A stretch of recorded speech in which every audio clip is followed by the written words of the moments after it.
Welcome to the Chanel Ashby podcast on the EIP network. Excellent in porn and talent on loan from my cock. Episode 6.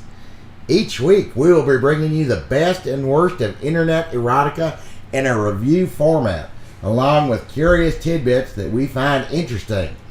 In addition, we will freely and liberally use the 7 words that the FCC dictates that cannot be used on television or radio.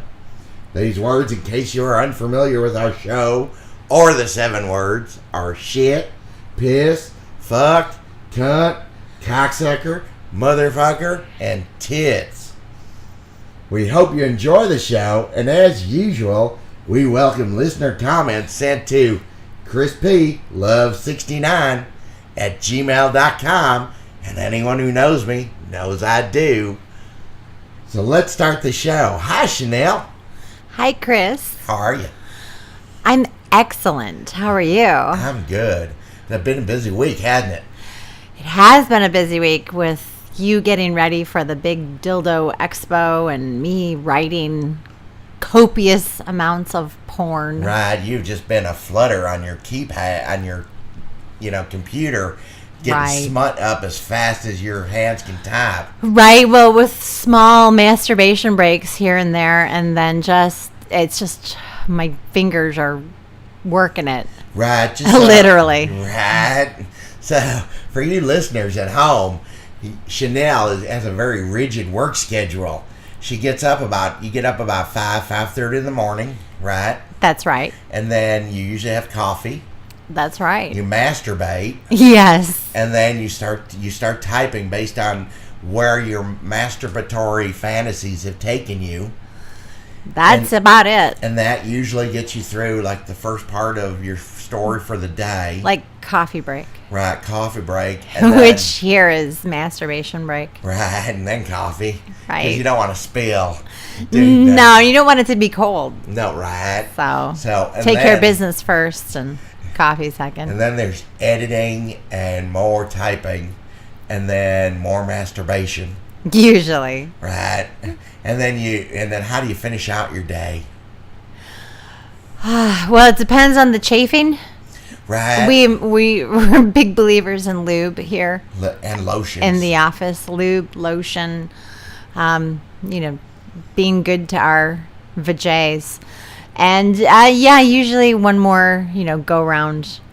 Before bed. Right. Unless there's some real dick in the future. Well. In the immediate 24-hour period. Right. It depends on what day it is, right? It does. Yeah, sometimes there's a Tuesday where there's like a dry spell, Sometimes you have to just skip Tuesday.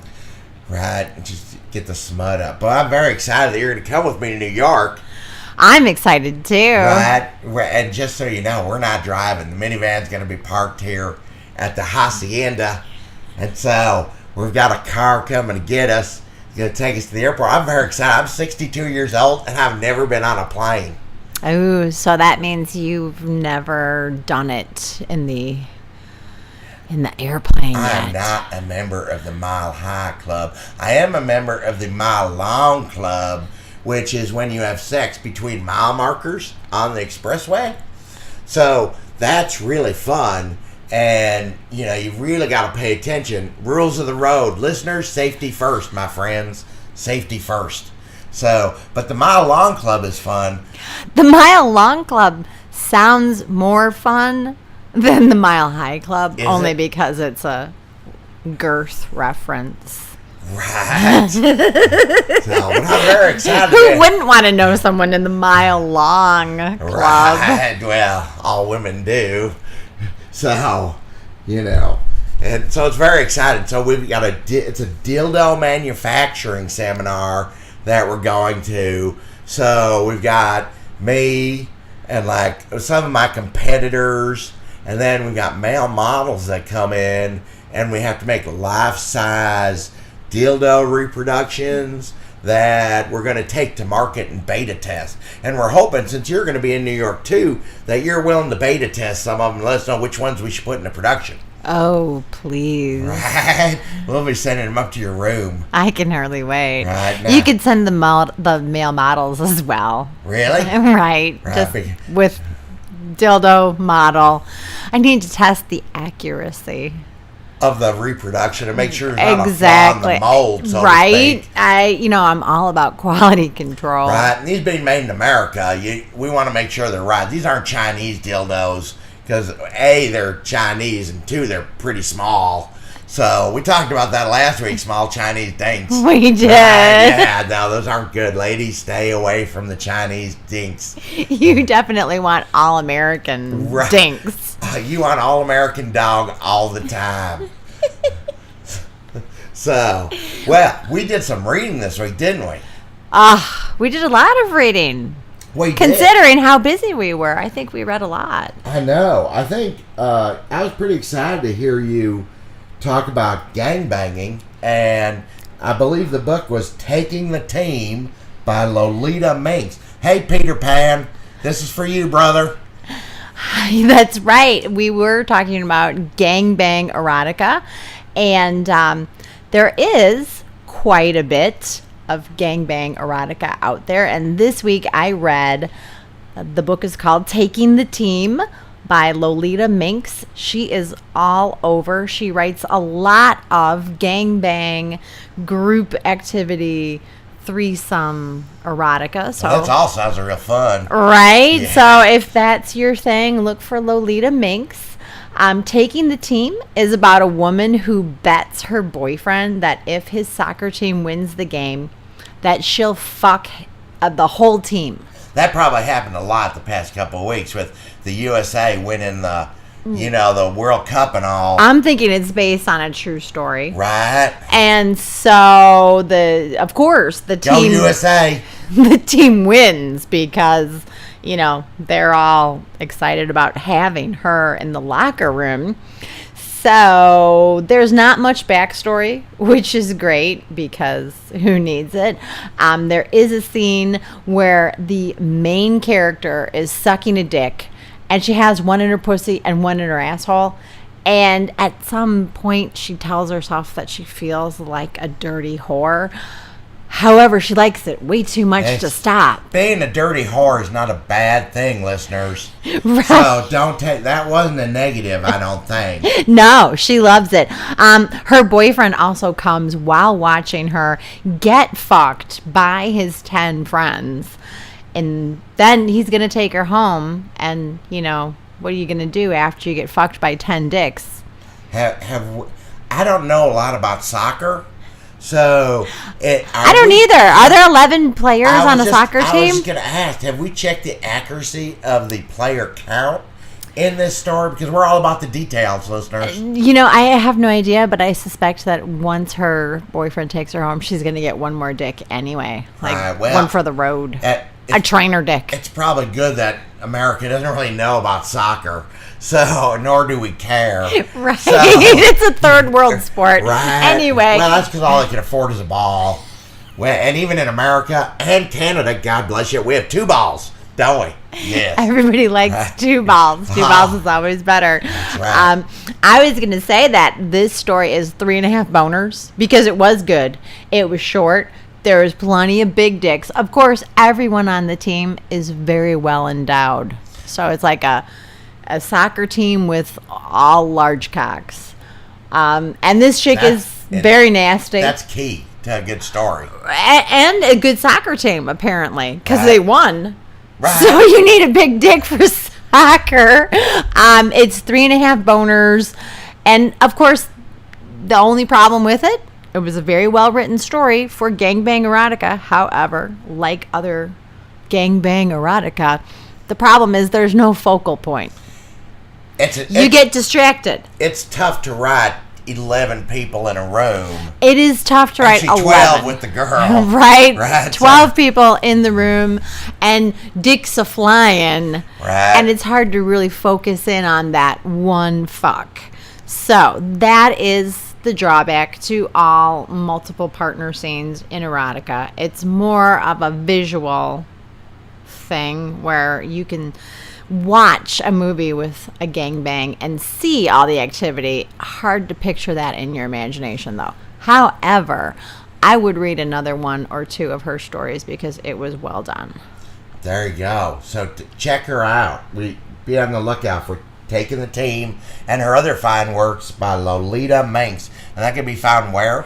Everywhere. She's all over Amazon, Smashwords, Barnes & Noble. I'm sure she's on iBooks too then. Oh, So, right. Anywhere where you find smut. Right. So good for you, Lolita. You keep going, girl. And so I actually read something that I found very, very interesting. And I came across this title kind of like by accident. And it's The Man Who Came Too Much by Ellie Sachs. Hard to believe that's even possible, right? It is, but I like the title. Right? Well, it starts out with him kind of flashbacking to his youth, where he lets us know that he did not get the sex education from his parents that he had hoped for, much less health class. So the first time he masturbated, he ended up basically spewing, and the word spew is used quite a bit. I like that word. Right, it's a good word. Right. Yeah, spewing all over his bedroom. So then, after realizing that this was not a one-time thing, he started collecting Pringle cans and like those canning jars. And then in college, I know, how do you get by? But in college, he gets a girlfriend, who then decides to blow him, and she is aghast by how much cum, ruining her cashmere sweater and her roommate's boots because they are now full of his cum, because he had no other place to spew it except in the boot. A boot full. A boot full of of jizz. cum, right? Needless to say, that did not last very long, but not until there were some hijinks with some other sorority sisters that he points out. So, and as it turns out, he is gay. Okay. So, A lot of backstory here. there was quite a bit of backstory for a relatively short story. I mean, what is only 12 pages? Though the descriptions are very good, and if you like blowjobs, it is excellent, both from a straight male-female perspective and a male-on-male perspective. Oh, it gives you both. Right? I don't want to spoil the ending, but, there might be love in the air at the end, listeners. Ooh, the Right. kind of romance we like is after somebody comes a lot. Well, I think everyone who comes that much is looking for that one special cum guzzler that just can't wait to just get his fill. How do you even get your over fill? and over again, right? You can't get your fill. It just goes on and on and on. It's so I'm actually gonna give it 3.5 boners also, and of course Ellie Sachs, who predominantly writes gay porn, along with a little werewolf and sci-fi porn. She seems to be dipping her toe in a lot of different pools. But can be found everywhere. Amazon, Smashwords, and iBooks. Good for her. Right? Good. You keep going, girl. We like hot gay porn. Right? And if you find good hot gay porn, it's actually really, really good. It is. It's Especially with the dick sucking. Right? But when you put the love stuff in it, that's when it takes... Now it's just romance. Nah, sometimes it kind of fizzles out then. But I think it's important to note that, you write, for the most part, you'll do some series and you'll do some standalones, but that it's for the possible erotic reader or erotic writer out there not to make it too long, right? Because in smut, you're really looking to get that reader to where they want to be and get them off. So too much backstory can be a hindrance. Too much backstory when the person is primarily reading this to masturbate, it can be rather disconcerting. Cumbersome. I like cumbersome. Right. I like that word. Brought it all the way back. So it's not cumbersome too much, right? You get it? You got it. I like it. Right. So now you also read Maidens of Milk by Layla Cole. Oh, I wanted to kind of branch out a little bit in some of my porn reading this week. So this was a lesbian and lactation. Oh, that's going to key in great with my next book. So. Oh, great. Well, and lesbians and lactation isn't something that I would normally pick. So I said, why don't I find something with a squirty, milky, good time, vitamins and minerals, calcium. Carpet munching, milk sucking, lesbo sounds hot. Right? It does kind of sound hot. However, so I started out with a good frame of mind. I said, I'm going to like this. It's going to be really juicy. Squirty juicy? Squirty juicy. Right. However, first of all, the story was written like initially it had been a story with a man and a woman, and the author had just edited it to make it two girls. Oh. That's So, as a girl on girl thing, you're going to approach it a little differently than a dude and a woman, hopefully. So that was odd. It sounded the way that the man, which was really a woman, talked to the lover. It seemed like it was a man and a woman. However, it was two girls. A lot of sexual frustration. The one lesbian is pregnant and she's weird about having sex. And it never really got me to where I needed to be. You don't really want to read porn that has someone who is not into having sex. It kind of defeats the purpose, right? Exactly. And it wound up being where everybody finally got laid, but it took forever. There was a lot of interruptions. It never...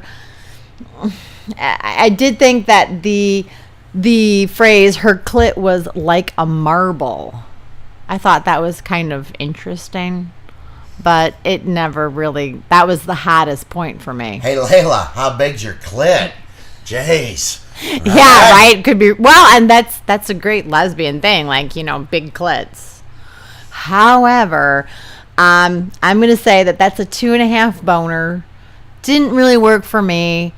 Too many interruptions. However, Layla Cole is all over, and she's a big stepbrother porn person right now. Oh, the incest stepbrother porn. Incest stepbrother porn, which apparently is slipping through on Amazon because it's a stepbrother. Is not that stepbrother gay porn or stepbrother... But you know what? It's either. It goes both ways. Wow. Just like the stepbrothers. Probably just like Layla, I'd guess. So I'm going to look for something stepbrother porn from Layla Cole. However, that one wasn't great. Okay, well, that ties in, though, with the lactation into They Needed a Jump by Ken Harameru. Watch out, listeners, we got a Japanese dude writing, and they're all freaky with their tentacle porn. Right, and their anime, and their futanari. Right, it's like crazy over there. Godzilla. Oh, Godzilla's fucking everybody. That's good. So... But I was drawn to it because I had not, up until now, seen a lot of prego porn. So, and this happened to just catch my eye. So prego porn is different than getting someone pregnant porn. Right, there's a big difference between breeding and pregnant. Right, not too many, well, and I shouldn't even say that. But the same guy that likes to read about getting a girl pregnant is not the same guy that wants to read about actually fucking a big fat pregnant girl. Right, though apparently Ken is all about that. Wow. Actually, he seems to be all about breeding and pregnant, but... Interesting.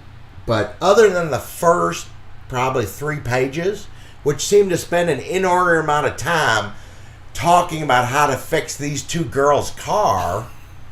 It actually wasn't so bad. Ken is a mechanic. I think Ken in real life is a mechanic because no one needs to know the torque ratio of a Tahoe.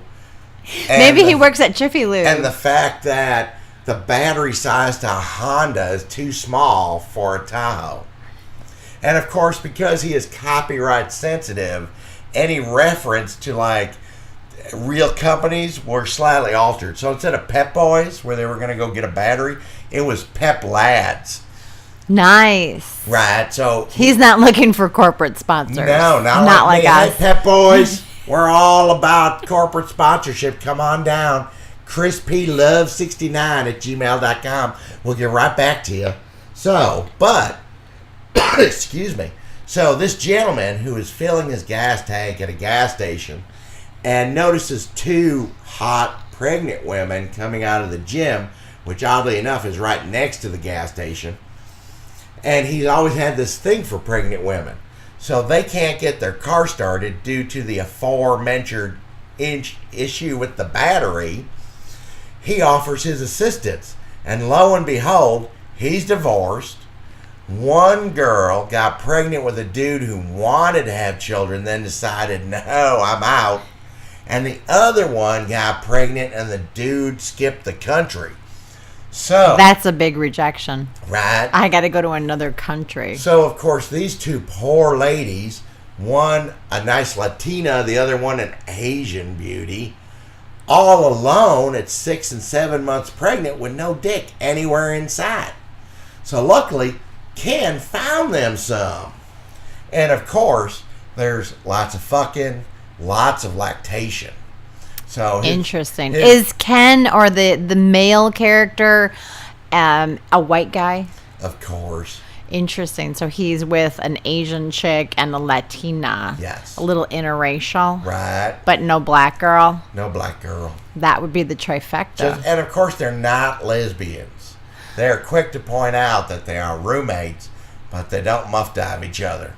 So too bad. Yeah, right. That would have made it probably a little bit hotter. But I'm going to give it 3 boners, because by the time you get past the automobile stuff, it's not that bad. And if you're into prego porn, he really is very descriptive and creates imagery that I did not know was possible. I actually will probably be looking at some of his breeding porn, and there's quite a bit of his stuff out there. Okay. And of course can be found on Amazon and iTunes and Smashwords all over. And seems to be very moderately priced. Even his book bundles. The box set? The box set, right? Seem to be in a price range under $10. That's excellent. It's not bad for 6 or 7 books, right? No, it's very good. Yep. Now, you also read Impregnated by a Big Black Cock. I did. So just in case you were wondering what the book was about, it is about getting impregnated by a big black cock. Well, I would have been surprised if it had been about like picking daisies or something, because that probably would not have, it would have thrown me. Right. Well, good news is that it is actually incest porn. But now this is where the story is skewed. Okay. Story is called Impregnated by a Big Black Cock. It is incest porn, but the girl is probably white and her dad is black. So it's like the reverse of Different Strokes. And this is the Drummond Mr. family? Drummond Right. is a big black man. Who adopted a little white girl. And she calls him daddy Course throughout. she does. So this is why this book is not on Amazon, besides the fact that the word cock is in the title, and that's a no-go. So this book I found on Smashwords for free, which is about one of the only places you can find actual incest porn until they ban it anymore. Quick, download now. Download now. Right? So it's by F.C. Ledger. It's the only thing that I found by this particular author. The dad is black, daughter is white. It's a shitty storyline. So bad grammar, shitty storyline, too much exclamation marks. You don't want that in your porn. It's just very typical. She magically turned 18. She's still a virgin. She's always wanted to fuck her dad. So she puts on a bikini and boom, dad can't wait to fuck her and stuff her full of a load of big black man's jizz. Well, who doesn't like that, though?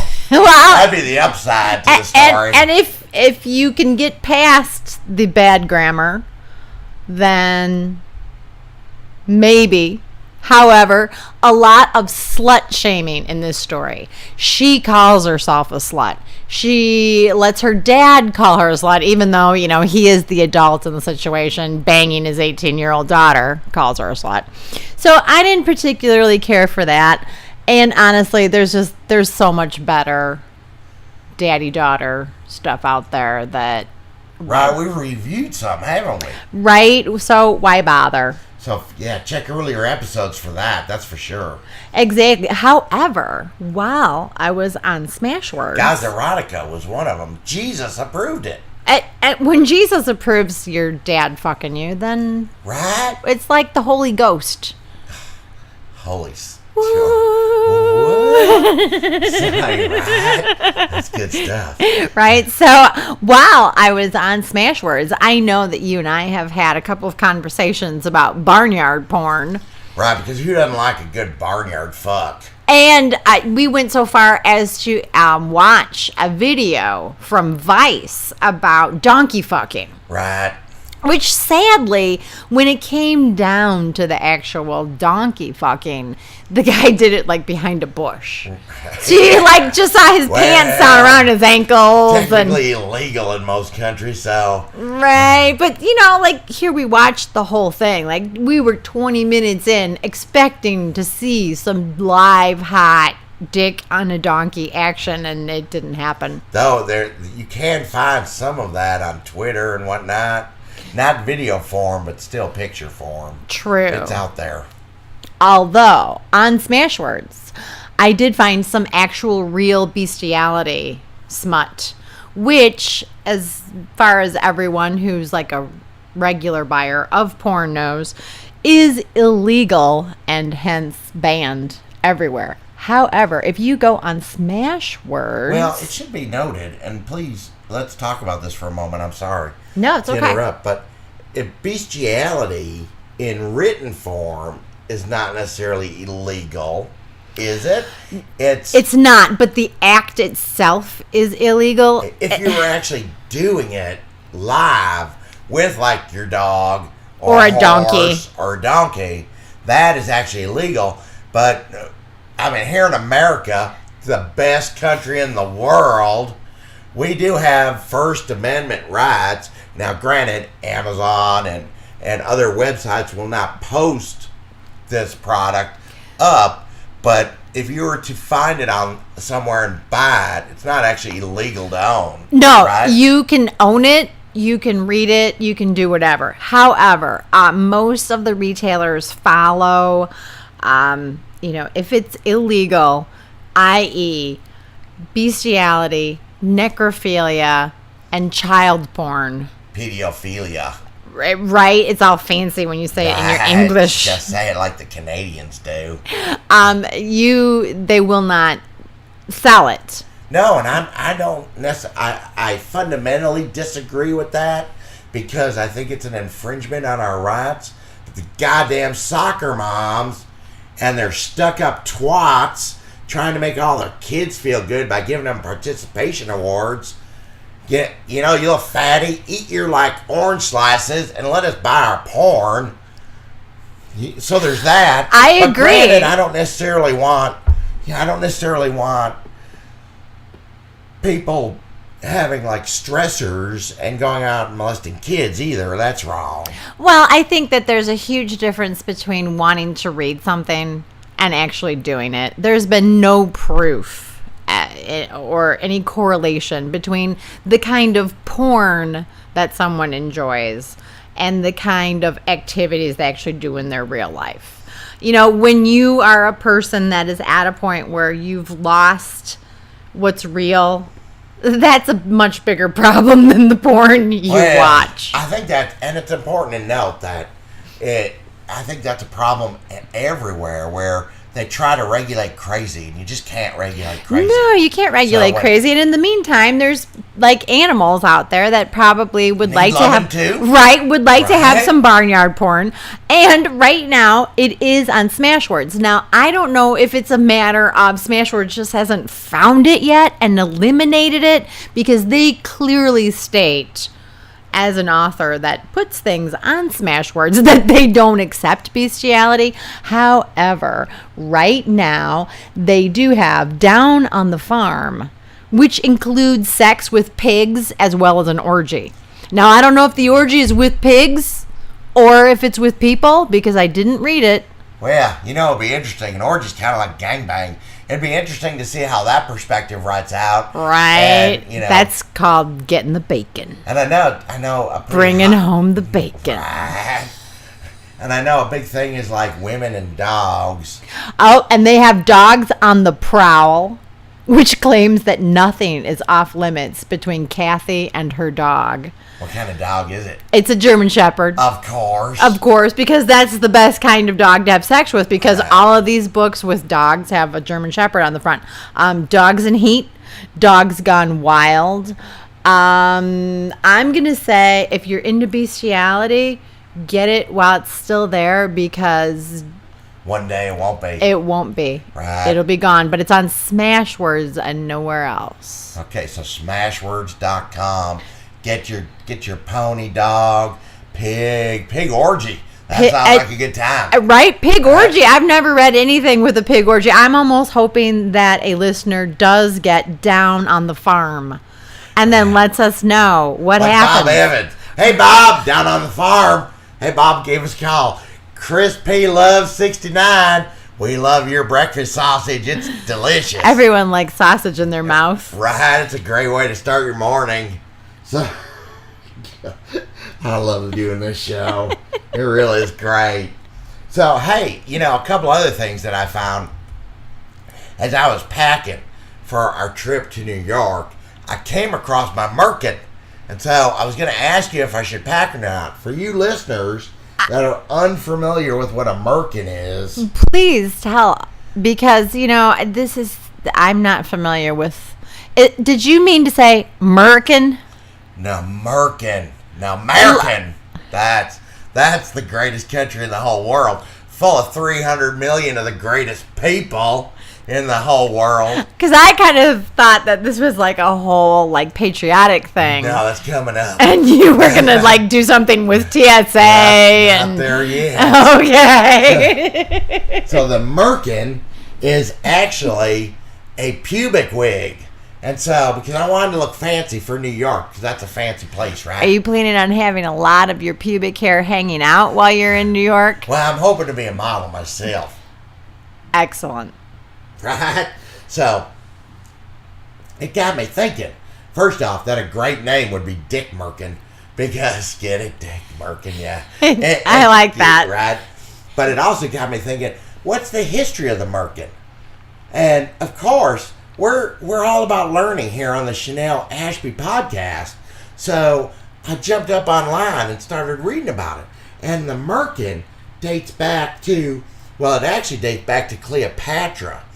Because, wow. Right? First off, she did not have a merkin. She was all about letting her pubic hair grow to the point that she would braid it. So that's, whoa. You got a lot going on down there. That's like some heavy forestry. Right. But she would make all her subjects shave their pubic hair, so she'd be the only one.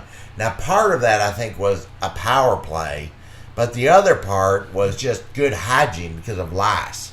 So, in an effort to appear that you were one of the royalty or the wealthy, you would have a merkin so that you could put that on your dick and look, I'm so rich I don't have lice. So it was like a hygiene thing. That initially why you shaved. Interesting. Right, but they looked up. The first reference was actually as far back as 1450, and it was a reference for pubic hair wig, which is derived from Malkin. And so they can't exactly say with absolute certainty when the first merkin prototype was fashioned, but they're pretty sure it goes back to Cleopatra. And then, of course, they see the merkin pop up again in a lot of movies in the past 20 or 30 years, because apparently you need to have a merkin if you're going to do full frontal and not be in a porn. Right, because in porn it's all about the no hair. Right, well, that's the big thing since probably, like late 80s? I believe ever since, home viewing of porn got to be popular, I think that's when it got to be less and less hair. Because when was the last time you saw full bush in porn? Like 1976? Exactly. It's a visual thing. Like, it makes a dude's dick look bigger when there's no hair down there. Wow, I think I'm hardwood. Exactly, and it makes a woman look like she's prepubescent when she has no hair down there, which apparently most porn watchers enjoy.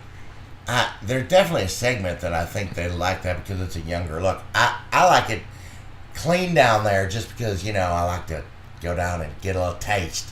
So don't want to floss. No, it saves me the trouble. But apparently the book. I hate the hipsters. I hate them. Absolutely hate hipsters. But I'm just starting to wonder if we're going to see a comeback of pubic hair. Oh, because of beards. Because of beards. And right? mustaches. Yeah, they're all about the facial hair. Do they grow a beard and mustache and then have shaved junk? Well, isn't that kind of weird? That's like a reverse merkin. Right? But they're not neatly trimmed either. All these hipsters, they got the weird beard going and they want length and things. I just wonder if that's what's going on down there. Like they have a giant, terrorist afro. Right. Like Osama bin Laden's hiding down there in the bush. And, maybe that's why we couldn't have found him for 12 years. Well, because the kids' pants are so tight that they couldn't have gotten in there. Right. Even the Navy SEALs can't get in those pants. They can't get in hipster pants. No, So it was all trapped. Right. He's hiding out down there. Probably working on locally sourced, like fruits and vegetables, all gluten-free and whatnot. God, I hate them so much. So, you actually came up with a new term that we think we're going to give to the Canadians, and that is a term for your vagina. A cooter? A cooter. Doesn't that does sound Canadian, doesn't it? Cooter. Right. Nice cooter, eh? You ready? And then, yeah, see? I think that is Canadian. I think it sounds nice and polite, which, according to everything I've heard about Canadians, they seem to be very nice and polite people. They appear to be the most courteous people in the world. That's why they always say they're courteous cooters. I bet their cooters are courteous. It's probably like they probably have like a little welcome mat underneath their cooter. A welcome merkin. Right? And hopefully a welcome Americans. God bless you, Canadians, our fine brothers and sisters to the north. Right. So that's just a few tidbits we came across. Well, now you learned about the merkin, but I know you were talking about one of your American tour of American weird sex phrases, too. Well, we do. We're continuing our tour of America, Chanel, as we profile sex terms that reference states and cities all over the U.S. And this is like 5th grade all over again, learning geography. Right? Exactly. You should know all the capitals when you're done. Right. So this week, it's the Kentucky Klondike Bar. This was pretty exciting. I think it's going to sound disgusting, even though I love Klondikes. Right. I got this idea in my head that this is going to be gross. Well, so far, I think we're all learning that most of them are. I try not to be judgy, but this is going to be nasty. Well, we're all about trying things here on the Chanel Ashby Show. I mean, your pants are down while you're talking about it, so. Always. So it might be a little uncomfortable for people in 1B who's sitting next to me on my first plane ride, but hope they give us those little blankets. Oh, it's going to be great. Make sure that the stewardess knows that you're free and easy. With my merkin. Right. You're free to move about the country now. Or my pants.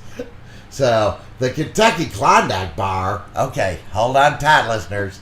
Ew. The act of freezing a bowel movement, or as we say here, shit, and sexually penetrating another with the frozen bowel movement.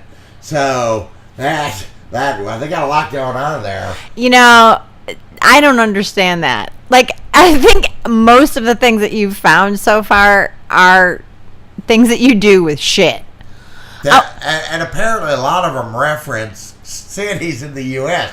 But what I found most interesting about the Kentucky Klondike Bar is that they recommend you follow it up with a Panamanian petting zoo. So, as we continue our journey across the U.S., we take a slight south turn down to Central America. Hello, Panamania. So, you mean Panama? Right. Well, you've got Panamania. I've got Panamania for Panama. Right?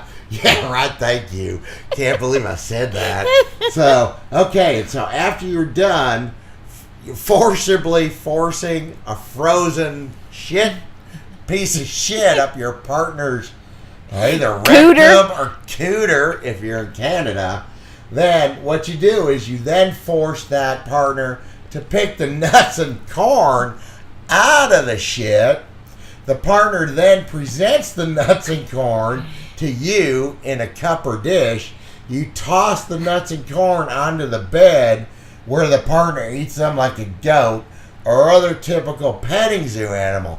So this is very fortuitous that as we enter sweet corn season, which for all you people down in the States, if you hit your local farmer's market, a lot of good sweet corn showing up for the next probably month or so. So this is something that you need to plan by a change in diet. Right, absolutely, because you want to make sure there's something for them to pick out of the poo when it defrosts in their vajay, or cooter, as we say for our friends up north. So that's a lot, right? That's a lot of poo play, and I guess I'd like to know how many people in the U.S. participate in these types of poo play. Well, I'm ventured to guess that a fair amount of people in Kentucky are playing with their Klondike bars, hence it named after them. Maybe. But there are petting zoos everywhere. So. They might have gotten a bad name, though. I mean, like it just happened where it's a K thing or something. I mean, I think listeners, if they do participate in this kind of poo play, I definitely would like to hear more about it, because I have participated in poo play, but not on the receiving end of poo, only on the giving end of it. Right. For those people who don't know, you worked for a time in a dungeon. That's right. And so you came across quite a few different fetishes that your clientele wanted to enjoy. Yes, and a lot of sissy play and submissive play and toilet play. It does have poo play in it. However, in a relationship, maybe per se, or in a let's just fuck way, I can't say I've ever done the poo play. So in a personal context, I've never done the poo play. I'm not saying that would be wrong, because I think if there's one person you can trust to explore these things, it would be your mate, right? You'd like to think so. You would hope that you would be in that type of relationship. But to do the Klondike bar, you've got to really commit to like some planning. You got corn and nuts. And then, of course, you got to freeze a turd. So you probably need some fiber. Right. And then you're going to, put it in the freezer with, your Lego My Eggos. Right. Little Johnny's going to the freezer to get his waffles for Saturday morning. And there's a plastic bag full of poo. So, oh, wait. Daddy needs that for later, Johnny. Right. Where's my Eggo? The whole thing's kind of, Although we do like to find out more about fetishes here. Well, of course, now we're going to talk about what's new in porn this week. We're very excited that Dick Stryker is going to be launching his new book in the next week. And all I can say about Dick Stryker is, the man from Dos Equis, the most interesting man alive, gets most of his stories from Dick Stryker. He Great does. American hero, right? He does. So it's Attack from the Rear? It is Attack from the Rear. Right, so that's going to be released this week. And all I can say is, he's a man's man who just fucks everything in his path. Likes the ladies in the back door. Right. It's about the most American thing that could ever be published, I think. So I'm very excited that we're getting our first Dick Striker. And we hope that you, the listeners, all, will buy it and enjoy it. Right.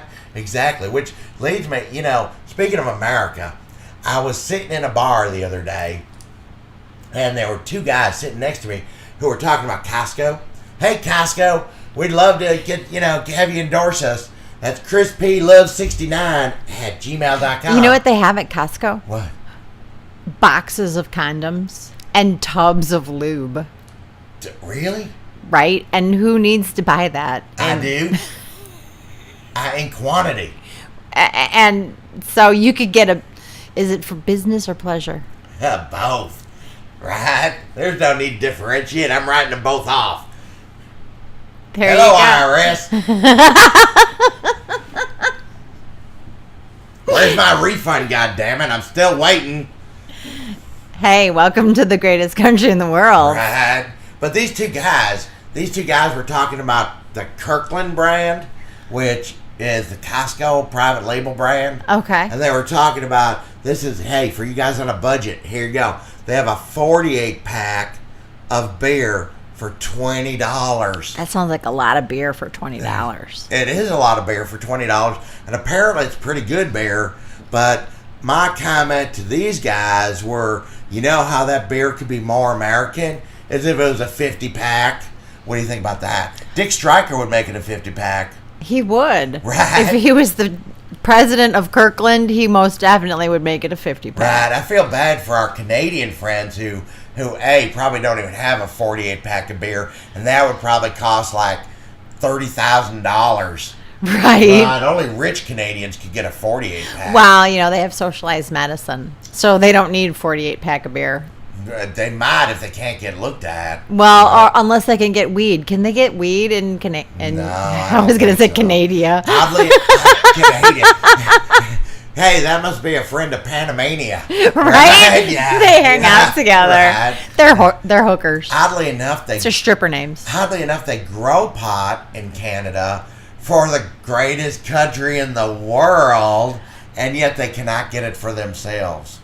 That's terrible. It's wrong, I know, right? Canadians should all move to the U.S. I would like for them to come down here because I am always on the lookout for some welcoming cooter.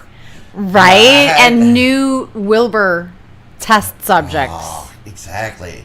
Open up, Canada. Here comes Wilbur.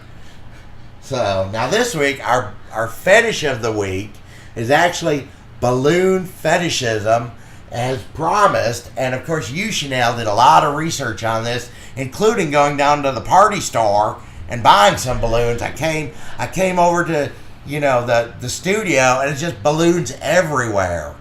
I did use some balloons this week. It's pretty interesting. So I didn't know anything about people that were into balloons. I had heard about it, but I didn't have any personal experience with balloon fetishism. However, there's 3 different kinds of balloon people. Not just one? No, there's 3 different kinds. They categorize themselves as people who either pop balloons or don't pop balloons, or the occasional, I haven't popped a balloon yet, but I'm interested in it. That's like a virgin. Kind of like, exactly, like the slutty virgin. Right. So they're the semi-poppers. So a balloon fetish starts like all other fetishes. So, as a child, these people either really loved balloons or they hated them. And in either way, they've sexualized that feeling. And now they're taking the balloons to bed with them. So they like the texture of the balloon on their body. Very tactile. It's very tactile. Exactly. It's kind of almost like a rubber or latex fetish where you've got the feel. It's slick. It's something that you can rub yourself in. You could have a whole pile of balloons. Right. You could be with, I believe a lot of it's mostly with a partner, where you're watching a partner rub themselves with balloons and maybe pop them if you're a popper. So a popper and a non-popper probably would never get together. Maybe they wouldn't be able to have a good relationship because, you know, there would be a lot of disdain between the two of them. Right. So that would not be good. And I'm not judging, I'm just saying. Right, exactly, because, you know, these are all things like your fetishes and things that turn you on that are in your brain. That's all stuff that happened back when you were a kid. Like before 6, I think. Before you were even 6 years old, the things that identify as fetishes in your adult life, that shit was already in your brain. So this is not anything that you can, you know, a lot of people that have a fetish will ask, can I cure it? Can I fix myself? Because maybe they feel like it's not normal, or maybe somebody they were with made them feel bad about themselves because of their fetish. But first of all, I mean, like we just said, it's something that's been in your head. You've been brewing that for a while. And is it really something that's harming you? If it's not harming you or others, then why do you feel like you would need to be cured? It's your thing. You should embrace it. You should. And apparently, there's a ton of other balloon people out there that if you found yourself into balloons and in need of a partner, you should go online. I found a really awesome website called balloonfetish.org. It's .org. That's nice. Right? It's like non-for-profit. The webmaster is somewhere in Denmark. He's a Swedish person, and the website's in, you know, a couple of other languages that we don't care about, and English. The most important language in the whole world. Right. Fuck you, Montreal. Nobody likes you. Love the rest of Canada, though. So, you know, and they apparently in Denmark have an event called Ultimate Looning.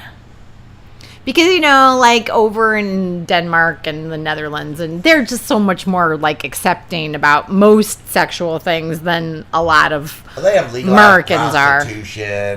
And it seems like a very open door policy. Right, they do. They're much more open. So they have an event called Ultimate Looning, which is a weekend of balloons and fucking. It's like at somebody's estate, and there's just nonstop balloons and sex. I want to go cavort with balloons and have sex. Right? Kind of sounds fun. It does. It's almost like a throwback to a more innocent time. Almost like having a slumber party. Yeah, right? With a lot of balloons, and then just maybe you get like a little into humping them. Right, but once again, popper, non-popper, not sure if I'm a popper. You'd have to probably try it before you knew if you were a popper or a non-popper. Maybe you're a semi-popper. I'm not going to commit to one team or the other, just like my sexuality. Right? I agree. Why?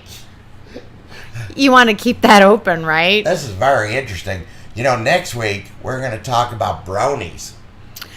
And that is going to be so cool because I don't know a ton about bronies either. Right, but we all grew up with, you know, My Little Pony. Right? And I loved My Little Pony. And I've heard about bronies, but I don't know anything about it. So I'm very curious to see what you dig up. So we're really looking forward to sharing that with you. But we have a really special feature this week. So in lieu of the romance, which I know you all love, thank you very much, we actually are going to get a special reading by Chanel herself. And with her new book, Making Amends by Chanel Ashby. And she'll be giving us a little sample. It's almost like we're standing in a bookshop and you're up in front of all your, like, you know, your admirers of your literature as you do a reading. Like maybe you should have a tweed jacket on And a pipe. Right. Yep. Right? Because I'm gonna do like a doctor professor thing with my glasses. Podium up to hide your wet panties, because I'm sure they will be after reading whatever you're going to read. Okay, Making Amends is a story about a hot wife and her hunky black neighbor that she's got quite the crush on. So, Adelaide had been sick with nerves during the trial. It had been so silly that something this frivolous had even gone to court. But Steve had snapped at her when she complained, something about karma. He pretended that it was her drinking that had finally gotten on his last nerve, but they both knew he was lying. Her husband would never admit how jealous he was over the flirtation. She had to admit that if the situation were reversed, if Steve had almost tripped over himself staring at the neighbor, coming up with pathetic, almost painfully obvious excuses to bump into the man, Adelaide would have certainly been suspicious. If Steve's intentions were the same as hers, it would be worse than suspicious. Adelaide had always wanted to fuck her neighbor from the moment she first saw him walk up the sidewalk. 'Cause he's hot. Right. Martin Douglas lived next door, and not only did Adelaide envy his wife the Olympic-sized pool and her BMW Roadster, but she was especially jealous of Mrs. Douglas when she looked at her husband. He was tall, dark, and handsome, with large brown eyes that held a secret heat. Adelaide had always hoped that he was undressing her with his smoldering eyes, that somewhere in his yard he was skimming down her body, in his mind's eye tugging the t-shirt off over her head, reaching around without a word to unhook her bra. Unfortunately, Martin had never been anything but a perfect gentleman, and she wanted nothing more than for him to stop being so polite. He was a black god, his perfect form, lines of muscles that ran in ripples down his body, chocolate-colored skin, and then there was that dick, or the rumors of his dick anyway.